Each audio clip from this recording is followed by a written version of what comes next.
Nē, es neesmu Harijs Vitoļņš, bet Kurba televīzijas un portāla Delfi viesis ir neviens cits kā pasaules čempionu treneris Harijs Vitoļņš.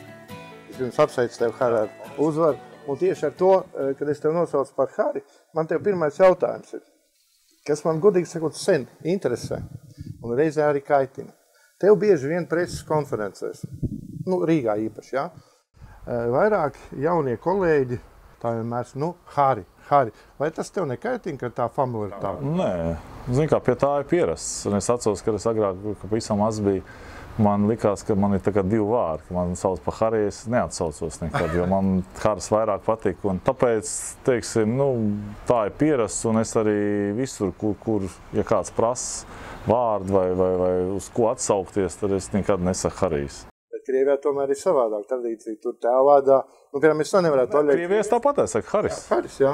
Vienkārši, ka viņi oficiāli jāraksta kaut kur uz lapas tev, jā, ka viņi saka, vai tur kaut kur, tad es pasaku, jā, tur burtiņš ir iekšā, jā, bet tā visur, ja viņi oficiāli vienkārši prasa, kas un kā, tad, Uzreiz jautājums, kas visaktuālākais par pasaules čempionātu. Kurā brīdī jūs abi sākāt nojaust tā reāli, ka varat būt izlases treneri? Teiksim, tas jau, protams, bija jau aizkulisēs, jau runāja, jau pagājuši vasarā jau runāja, ka tomēr Biļģinos jau pirms tam jau izteicās, ka viņš negrib pagarināt savu līgumu uz priekšu, jo, tomēr atbildība liela un nervus visiem, zin kā, jau gāja tādas runas, ja Biļģinos atteiksies vai nepiekritīs pagarināt, apmēram kādas kandidatūras ir, jā, un tādā brīdī, teiksim, labāk par Oļeģa kandidatūru, kas pierādījuši sev, teiksim, ar rezultātu, tūmā neviens nebija, jā. Bet uzreiz kā, Oļegs, tu piemini Oļegs tandems, tas tāpat kā savā laikā Černišovs ar Tarāsovu, Tihanovs, Jurzīnovs, Vikovs un Zaharkins, tas ir zemāk kategorija. Kā jūs ar Oļegu saprotat? Tā jūsu savstarpējā saprašanās, vai tiešām ir tā, ka, teiksim, tu izstrādā to spēli un viņš vada? To grūti pateikt. Jā, tas ir, teiksim, varbūt tas ir, kāpēc tā sanāk, tāpēc, ka, man liekas, mēs vienā laikā sākām reāli trenēt pieaugušos. Es strādāju, jauniešu sporta skolā, kur it kā man bija pieaugušie, teiksim, amatieru līmenī, bet pārsvarā strādāju sporta skolā, un viņam bija juniori. Un mēs vienlaicīgi, teiksim, abus mūs iemet tādā pieaugušo hokejā, profesionālā hokejā, kur liela nauda grozās, kur spēlēt ar ambīcijām ir, un mēs vienlaicīgi, teiksim, varbūt tas bija tas, ka mums, ja mēs viens vairāk, teiksim, teikt, es darīšu tā un neklausīšu tevi, tad varbūt pavisam cits kaut kas. Mēs mēģinājām viens otru papildināt un izlemt, kas būtu pareizi. Un tā domāšana, man liekas, tāpēc arī aizgāja tādās sliedēs, un ja tu iesāc tā, pēc tam jau viegli viens otru saprast. Lai arī kā pēc darbas jūs esat diezgan atšķirīgi, jā? Jo man būtu, piemēram, grūti iedomāties, ka tu darītu tā kā līdzīgi Oļegam, vienā no spēlēm un viens žests, ko droši vien visi zina, jā. Bet, teiksim, kā tu uztēji, vai tajā brīdī tas kaut kā organisks pat neiznāca? Zin kā, tas jāprasa vairāk Oļegam, kāpēc viņš tā, viņš ir emocionāls cilvēks, jā, un teiksim, tas, kad varbūt kad Krievijā, varbūt Krievijas čempionātā, tas kaut kur tika palaists garām, jo tādi žesti, bieži arī citu komandas trenerā, tad te starptautiskā arēna, varbūt nebijām tik tā apdomājuši tik nopietni, ka tas var būt sodīts, jā. Un vienkārši uz nākotni tāda laba mācība, es teikšu to, ka, kaut kur tomēr sevi ir jāiet, tur ir kaut kādās grožos var tās emocijas laist ārā, jā, bet, kaut kur viņas jāpietur laikam. Nav jau mazsvarīgi arī tas, ka jūs beidzāt kopā praktiski trīniekām vēl Paulovs, jā, bet sāk jau to ar Hehtu faktiski un Tomanu, un aizsarga arī nāca jaunieki, Atlabs Sējējs, Grundmans, Irbi pēc tam, vai ne arī, Ulītis. Vai viņam, kā saka, tur labi klājas Katlapam, Oļum Katlapam, un es atceros, mēs vienu filmu taisījām, tas bija pēc pusfināla, tad jūs ar CSK, tieši jūs jaunie, ar Feķīsavu piecinieku kāvāties, sūtīja operatoru uz laukumu, kuru zina nos, viņš filmēja, un ne Feķīsavu pārējie, bet jūs jaunie viņus. Es negribētu teikt piesītāt, bet jūs nezaudējat nemaz. Jā, tas bija pavisam savādāk, tad, teiksim, Nu, to nevar salīdzināt ar šo hokeju. Katram laikmetam ir savs hokejs, un es uzskatu, tas ir muļķīgi salīdzināt, kā tāds spēlēja. Nē, es negribu salīdzināt, jā, bet es vienkārši par to saku, mēs vienkārši gājām, mums varbūt tās bija kaut kāds spiediens no aizmugures, tas, ka, ja tu kaut kur palaidīsies, ja tu var sastāvā vairāk netik, varbūt tik liels iespējas nebija kaut kur citur aiziet vai kaut kā savādāk agrāk. Bailes bija no tās armijas, ja, ka tu ne tā nospēlēs, tev aizsūtīs uz daļu un tu tur mēnešiem ārā netiks. Ja. Tas ir pavisam citi dzinēji bija, kas tevi dzina uz priekšu un teiksim, tu neskatījies ne pa labi, ne pa kreisi, kas tev nāk pretīm, tu vienkārši negriez ceļu nevienam. Ja. Tad tagad ir tās iespējas krietni vairāk un citreiz cits padomās, ko kā pareizi darīt. Es neskaitīšu tavs tituls cipars, jo mums nav pāris stundu redzījums tik garš, jā. Bet vienīgi to, ka tu esi vairāk kā 110 reizes spēlējis izlasē un punkti 80 kaut kur 6, jā. Bet 6 čempionāti, no kurām Harijs Vitoļņš, starp citu, ir visvairāk bijis komandas kapteinis 4 reizes. Nu, un 2 olimpiādas, kurā tu biji arī Soltleikā karognesējs. No šiem čempionātiem un olimpiādiem, kas ir viss spilgtākais?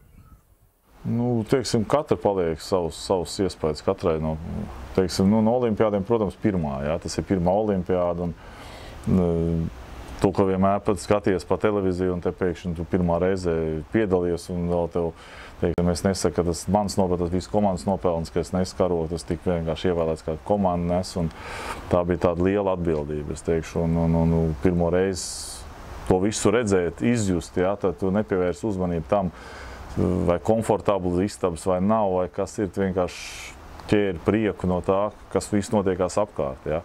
Tāpēc tam tās nākošās 2 olimpiādas jau Soltlīks, šas te Turīni, ja.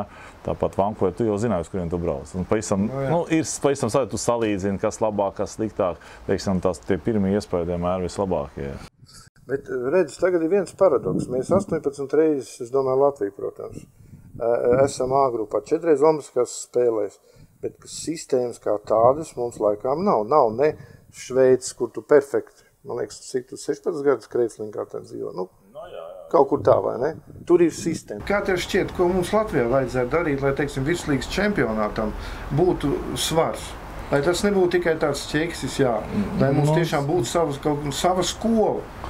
Nē, nu tas ir tas sāpīgākais jautājums, man liekas. Es atceros, ka es šo jautājumu, kad savā starpā mēs runājam, tas bija pirms KHL, kad dibināja, ja, kad es viennozīmīgi teicu, ka tā ir lielākā muļķība atlaist no Latvijas čempionāta visas komandas vaļā, kad aizgāja 3 uz Baltkrieviju, tur palika Rīga 2000, palika Rīgas Dinamo Farm klubs uzreiz, visi spēlētāji caur turieni tika grūst. Nu, tas viss tika sagrozīts, jo gadu pirms tā KHL, kad mēs Roļiegala kā izlases treneri braucām skatīties, es pirmo reizi redzēju, kad tuvojās Latvijas čempionāts kaut kur, teiksim, Eiropas līmeņiem, ja, tika fanu sistēmas. Atceros, ka mēs uz Ogri braucām pusfinālu skatīties, ka tur bija biļetes nevarēja dabūt, ja, bija ažiotāži, cilvēki nāca un patiešām jutās, ka bija tās 6 komandas, ka viņas bija vienlīdz labas, ja, tur viens labāk, viens sliktāk, ja, bet bija kaut kāda interese, saprot, un puišeļi staigāja katrs ar krekliem, ja, tur no tā rajona tajam. Un tas, teiksim, tas KHL pirmais gads, es uzskatu, viņš visu izjauc. Jo visi sagribēja spēlēt profesionālā līmenī, kas nav. Vajag ņemt piemēru no citām valstīm, kas ir izgājuši visam tam cauri. Mēs gribam to profesionālo līmeni saglabāt, teiksim, tādā mazā valstī kā Latvija. Tu nesaglabāsi viņus. Mums tā infrastruktūra un vispār, kas viss apkārt ir, mums tie iedzīvotāji, 2 miljoni iedzīvotāji, tu nevari saglabāt profesionālo hokeju. Tev no kādiem resursiem tu maksās? Tu maksās 1-2 gadus, tā kā līdz šim bija vienmēr. Tad tur Rīgas Stars, tad pārdaugo, tad tas tu samaksā un beidzās.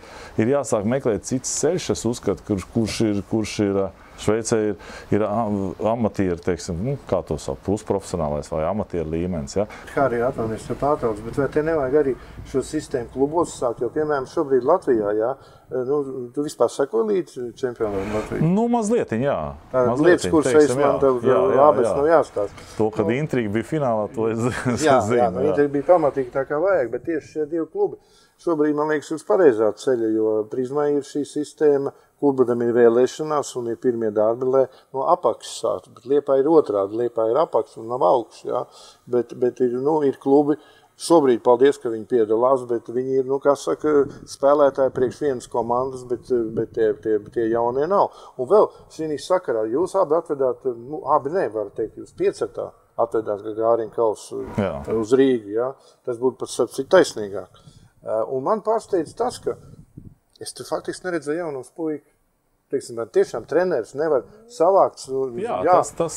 Skatieties, jums tad jātiecās, lai jūs spēlē pēc šī kausa, rekuri treneri, rekuri kausus, vai ne? Tas man... Nē, ir, protams, ir daudz lietas, kas, kur vienkārši, negrib, teiksim, kā tev teikt, kā pareizi pateikt, negrib saspringt cilvēki, ja? Kaut ko darīt attīstības labā. Kā iet, tā iet visiem. Es mazliet varu atļauties vairāk, man ir labi, tas ne, bet tāpat kā sistēma, pagaidām, kā mēs redzam, nav. Ja? Jo, piemēram, Šveicē es zinu, ka viņiem ir džentelmeņu attiecības, ja? Nerakstīt likumi, ja? Kurus viņi nepārkāpj. Ar treniņu daudzumu, ar spēlētāju, spēlētāju tas ir ārzemnieki, tas, protams, rakstīts, bet, teiksim, ar treniņu daudzumu, ar visu to nodarbi, ja? Viņiem ir visur vienot, un tāpēc tas līmenis, es teikšu tā, ka mēs skatāmies Latvijas mūsu jaunieši 10 gadu vecumā, 10, 11, 12, ja? Apspēlē visus. Es varu vienkārši salīdzināt ar Šveici, ja? Šveicē viņi ir švakāk, bet pienāk 16 gadu, un kāpēc tas šveicietis aiziet uz augšu un latvietis paliek apakšā? Kāpēc tā iznāk? Tāpēc, ka Šveicē ir sistēma, kuru neviens klubs nepārkāpj. Un viņiem nav iekšā galvā tas dzinējs būt obligāti pirmajam. Man šī vecuma grupā mēs apspēsim, mēs visi piemānīsim, visi trenēsies 3 reizes nedēļā, mēs trenēsimies 6 reizes nedēļā, un mans klubs vinnēs, saprot?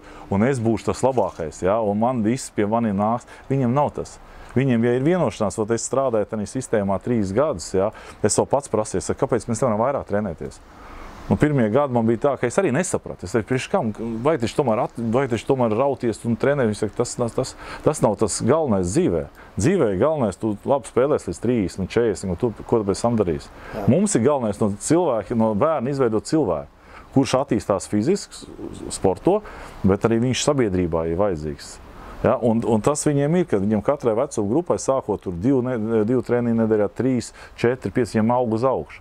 Saprot, un ja tu sodi bērnu, piemēram, vienu treniņu, ja viņš tur skolā slikti mācās vai kaut kas, tad viņam tas ir tā kā atņemts. Ja? Viņš nākamreiz viņš aizies uz skolu un mācīsies, viņš atnāk. Ja mums jau šeit es redzu, ka, vai tā ir, es nezinu, tā es esmu dzirdējis, ja? Ka Latvijā, piemēram, 10-gadīgs bērns vai 9-gadīgs bērns pa 7 reizes nedēļā trenējās. Ja? Un tu viņam pateiksi, zini, ja tu slikti skolā uzvedīsies, es tev vienu treniņu mazāk, tas viņam prieks būs. Jo viņš ir tā nogūris, piekusis no tiem 7 treniņiem, ka viņš tieši izjutīs to. Un tas treniņu kvalitāte arī zūd. Tas šveicietis, viņš iziet uz laukumu tos 3 treniņus nedēļā, viņš viņus uz maksimālu koncentrāciju pavada, un viņš vairāk iegūst kaut ko. Jā, viņam varbūt veiklība nav, bet viņš, kad atnāk, viņš koncentrējās uz to.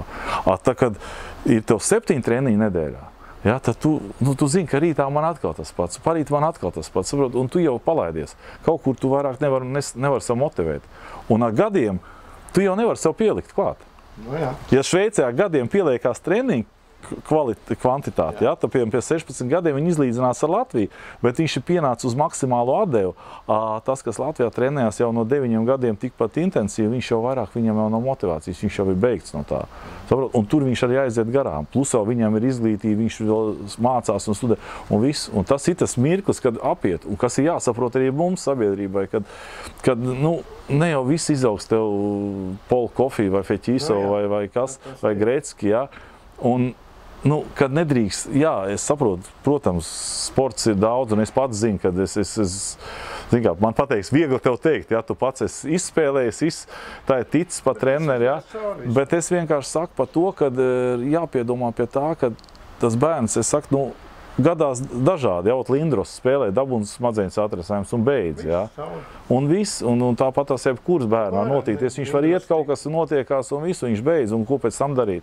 Ja viņš paralēli neko nav mācījies, neko nav interesējies, tad viss ir garām. Tāpat jau Šveices hokeja federācija, viņa jau neatbalsta profesionālo sportu, viņa atbalsta amatieru sportu. Profesionālais viņus neinteresē, viņa atbalsta amatieru sportu. Es gribu atgādināt, jūs skatāties Kurbatas televīzijas un portāla Delfi kopraidījumu. Mūsu viesis ir Harijs Vītoliņš.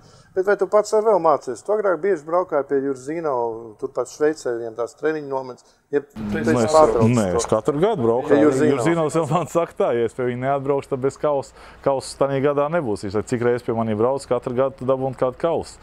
Tā kā šogad nebija izņēmums, es biju pie viņa uz nometni un mēs kopā viņu pavadām.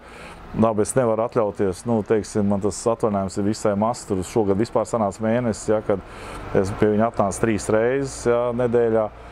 Un novadīju treniņus kopā ar viņu, tā kā viņam jau arī tas ir vajadzīgs, teiksim, jo viņš jau tomēr arī veco viņam vajag, lai parāda kāds kaut ko, ja, un tā kā mēs jau sanāk jau ar Jurzino kopā, tā jau nav mana nometne, tā ir viņa nometne.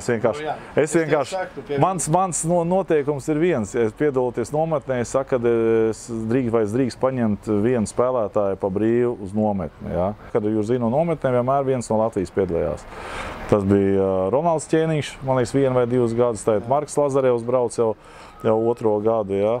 Tā kā tas ir tikai, teiksim, paldies Jurzino par to, ka viņš, teiksim, man ir uzticējies tajā laikā, kad tieši tas pats tas brīdis bija, kad vai nu jaunajiem uzticēja vai vecajiem, ja, ka Jurzinos uzticējās mums un pateicoties viņam, teiksim, tā viņa ideja, ko arī viņš tagad bīd vairāk tādā KHL-ā, lai vairāk tiktu iekļaut jaunie sastāvā, lai jaunie netiktu nobīdīti malā, jo tagad ir, kā mēs redzam, katrs treneris baidās iekļaut kādu jaunu, jo viņš zina, ka viņš var izmest ārā. Agrāk tāda sistēma nebija. Agrāk treneris strādāja 5-6 gadu, viņš nebaidījās. Viņš var eksperimentēt. Tad tagad reti, kurš treneris ir mieru eksperimentēt, jo viņš zina, ka varbūt tās to nākošā nedēļa izmetīs, ka mēs redzam, cik treneris samainās sezonā. Ja? Un viņš tieši ir uzstājis to, ka ir jāatgriežas pie tās sistēmas, kad vienmēr ir jābūt, kāpēc pagājušajā gadā bija tikai 16 pieaugušie un 2 jaunie.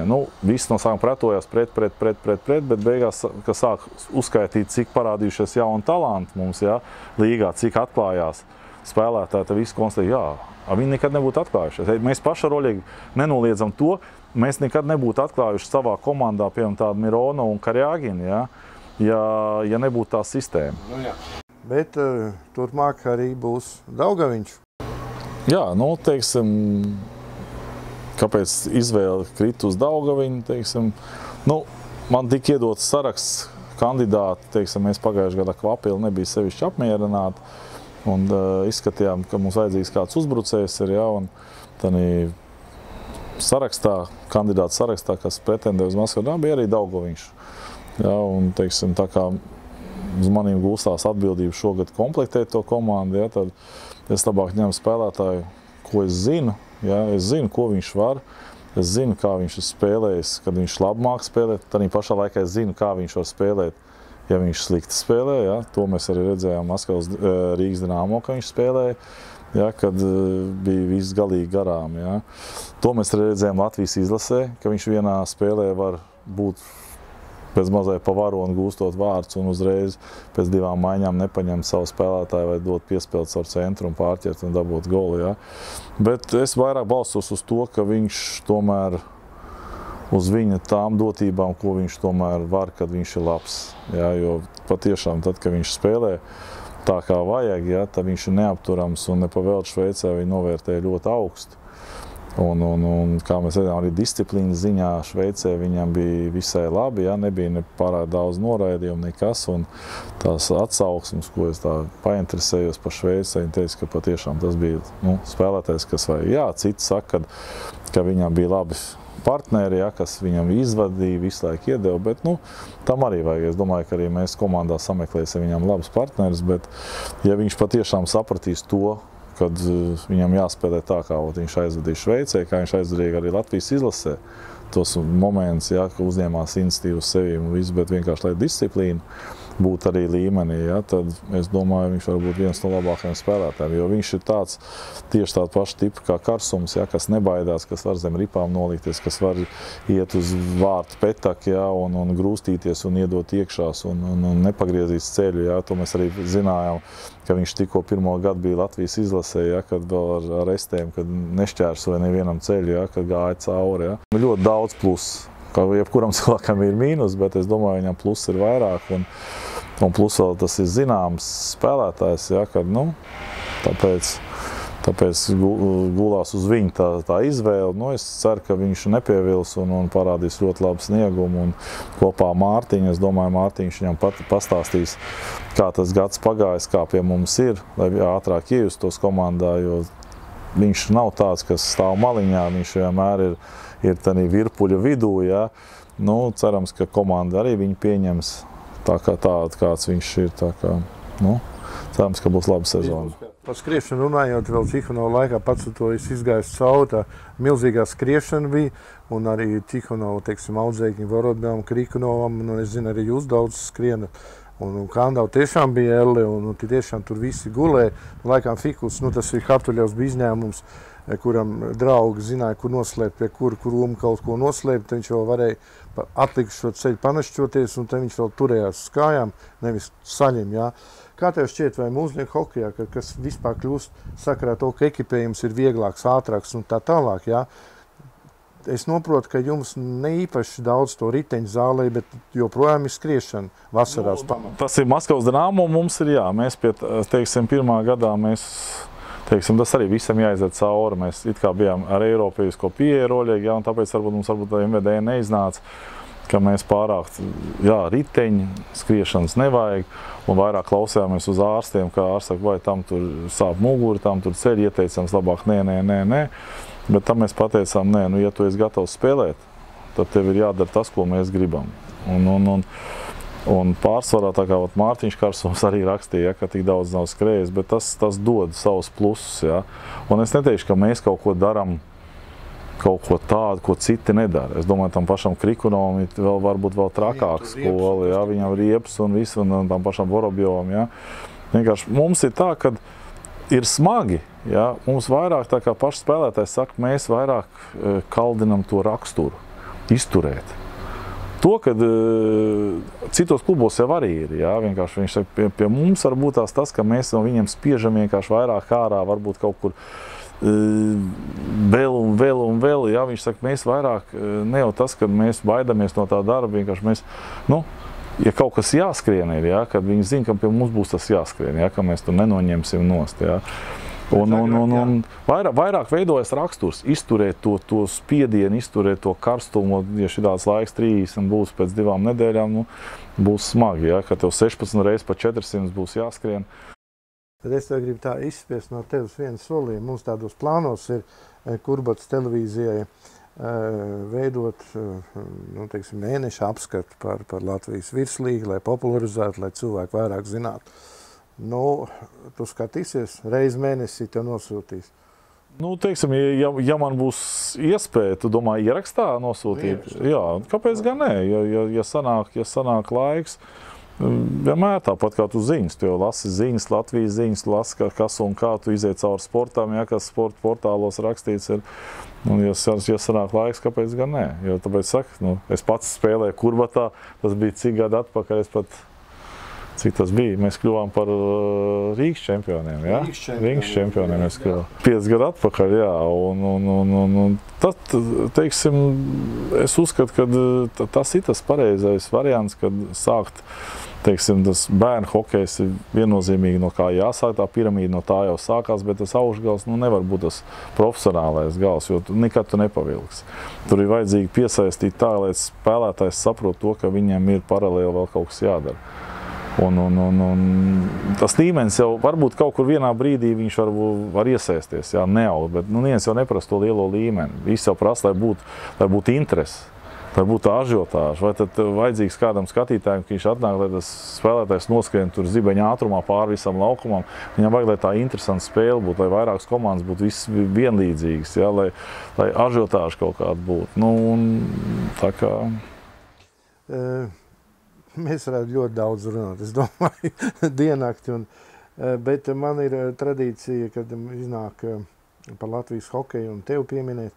Es noteikti vienmēr pieminu arī Hariju tēvu, kurš ir labs draugs. Protams, arī Harijs Vītoļņš visu to zina un veco tēvu, ko izdevās man vēl sastapt.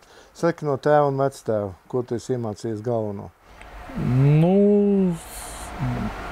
no vectāva varbūt gudrība, ja, ka viņš vienmēr bija tāds no tēva, teiksim, to, ka, ka jābūt, izpildīgam, kad dzīvē draudzība ir svarīgāka par visu pārējo, teiksim, par finansiālo, par visu pārējo, kad tas vārds, ko tu dodi, ja, kādam, tad, viņš vairāk jāpild, jo, teiksim, tēvs vairāk guldīja citos iekšā nekā sev kaut ko atstāja. Ja. Vecāvs atkal bija tas, kas pareizi sprieda par tieši hokeja lietām. Viņam nebija vajadzīgs nekāds liels runāšanas, nekas, bet viņš darīja to, ko viņš zināja un to, ko viņš teica. Tā kā, tā uzreiz grūti pateikt. Es domāju, ka viņi visu redz, visu lieliski saprot un lepojas ar tevi, tāpat kā tavu mamma, Gunta Vītoliņa, tāpat kā tavu ģimeni. Man ir prieks dzirdēt, ka tev viss ir kārtībā. Sākām ar sportu, beidzām ar kolosālu atmosfēru ģimenē. Paldies tev par sarunu. Es vienmēr. Un gribu jums pateikt, ka jūs skatījāties Klubbots TV sadarbībā ar portālu Delfi. Mūsu viesis bija Harijs Vītoliņš, es esmu Maris Sandersons. Visu labu!